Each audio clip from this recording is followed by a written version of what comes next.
see pretty often. So those things we can still be successful with, and if you are not getting rain, it is definitely water those in.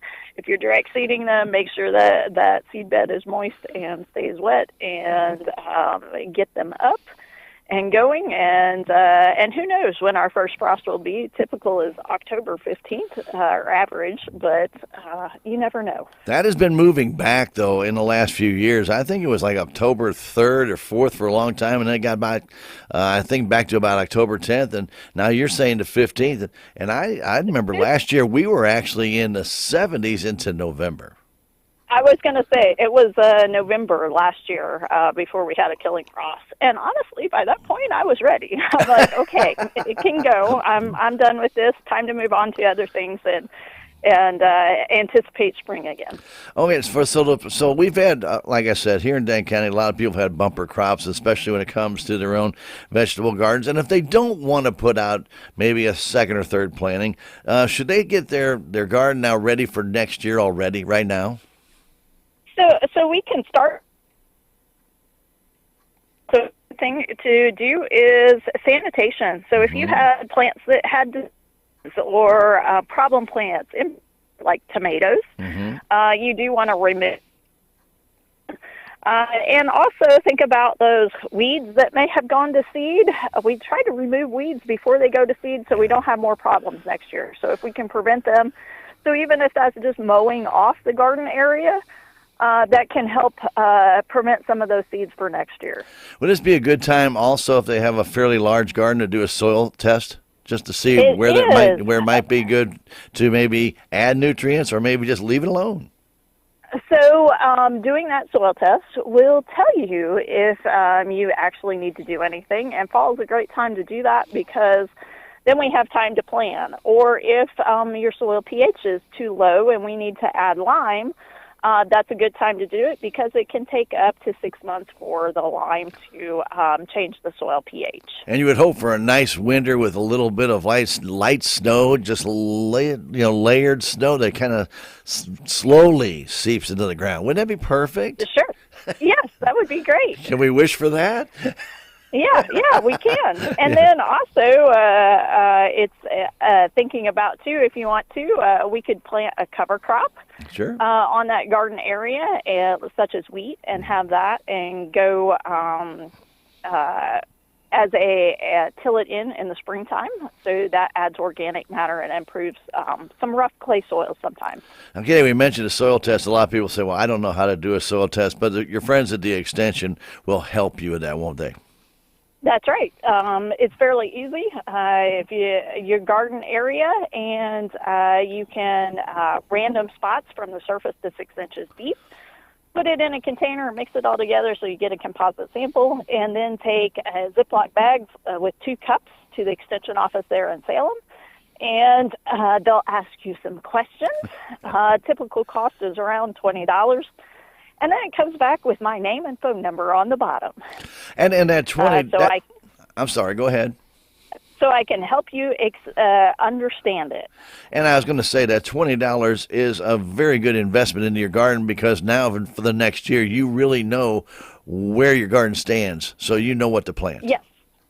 And it also can save you money on fertilizer that you don't need to, applying stuff you don't need to necessarily.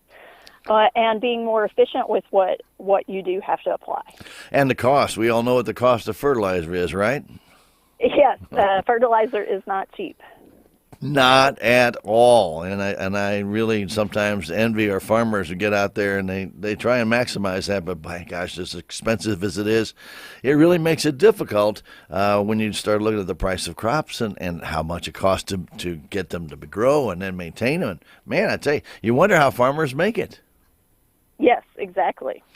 All right, so we've had some good days, we've had some hot days, we've had some real good days. As we get to the fall and it's time to shut the garden down, we already talked about the sanitation and stuff. Is there anything that you can maybe tell our listeners about to do other than sanitize and get your garden ready? Is there anything they can do next year to maybe start thinking about what they might want to plant? So now's a great time to start planning and thinking, okay, well, what did well? What didn't do well? What would you like to change for next year? Also thinking about your rotation plan. Are you rotating in the garden different crops in different areas so we have less disease problems, less insect problems? It's a little early for our seed catalogs to come. I'm not ready for them yet, honestly. They come earlier and earlier. I get some before Thanksgiving now. I'm not ready. I like it to be more wintertime before I'm dreaming of spring. But you can start planning or making plant wish list, and honestly, that's a good Christmas present. I want these seeds or these plants for my garden for next year. That is a pretty good idea. And one of the things, if somebody is going to try and get another crop in this year, we just seems like we've had abundance of deer going through a lot of gardens this year. Is there anything anybody can do to kind of keep them out of the garden besides an electric fence? So electric fencing, although I have recently discovered that does also depend on where you live, because in some cases electric fencing is not legal in towns. Yeah, right. So it was not something I'd really thought about because I've always lived in rural areas. So there are fences, and it doesn't have to be electric, but if it's not electric, it needs to be 8 feet tall. So doing some of those things can help prevent them. Of course, if they're hungry enough, you never know. Right. And things that some plants in the landscape anyways, they don't like as much, but that doesn't mean that they won't eat them if they're hungry or have curious young ones that don't know any different. I've heard of some people putting like chicken wire over top of like lettuce and things of that nature. Does that help?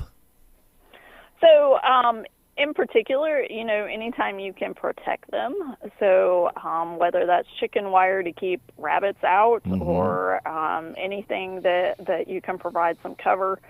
Lettuce is one that doesn't need a pollinator, and also it can protect it from some of the aphids, or if you put we call them low tunnels, so that put kind of a screening, or it's kind of, some cases like a heavy-duty dryer sheet. It's called row cover. Okay. So that can prevent some of those from getting in, critters and insects. Well, it's always good to have options, right? Yes, and gardening is not a simple task. There are always issues, and things that worked one year may not work the next because conditions have changed. You've got a new pest. That deer came back with twins and likes your smorgasbord, and so it's always a challenge, and it takes a lot of time and effort. No garden is a one-size-fit-all, is it? It is not. Yeah, very good. Very good. I know you have to get to a conference, Katie, so I appreciate you spending some time with us on this Wednesday morning. And if anybody has any questions about maybe having that one more garden, get one more good garden harvest in, can I give you a call?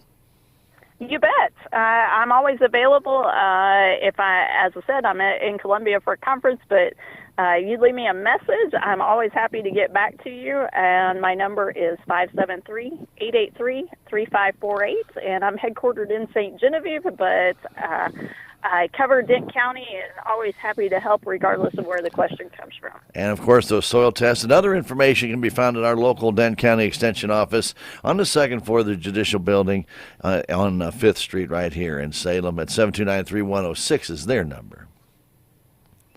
So we are good to go. I hope we didn't keep you too much out of your conference, and I do appreciate the phone call. We hope you have a fantastic Labor Day holiday. Yes, you too. Thank you. Thanks, Katie. Appreciate the call. Okay, bye-bye. Bye.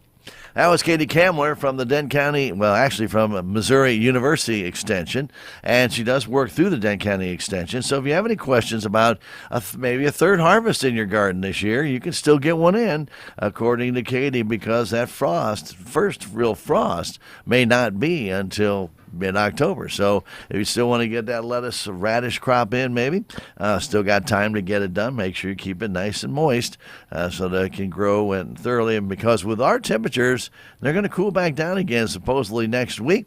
You know, they have been very conducive to good growing so far this year.